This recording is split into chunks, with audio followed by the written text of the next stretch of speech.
Hi అండి, అందరికీ గురు పౌర్ణమి శుభాకాంక్షలు. టెంపుల్కి వెళ్ళిపోదామా?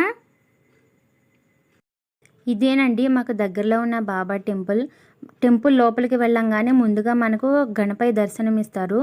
ఇంకొక పక్క దత్తాత్రేయ స్వామివారు ఉంటారు.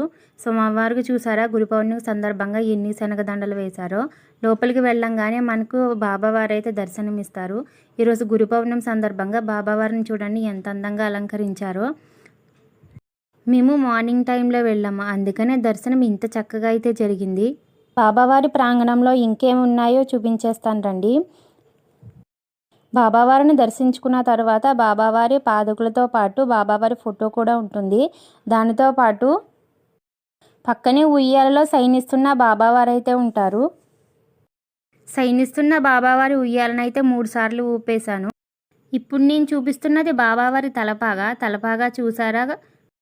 ముత్యాలు కుందనాలతో ఎంత బాగా అలంకరించబడి ఉందో. ఇది అంతా బాబావారి వెలుపల ప్రాంగణం. గురు పౌర్ణమి సందర్భంగా బంతిపూలతో ఎంత చక్కగా అలంకరించారో చూడండి. బంతిపూల తోరణాలతో బాబా గుడి మొత్తం అల్లేశారు.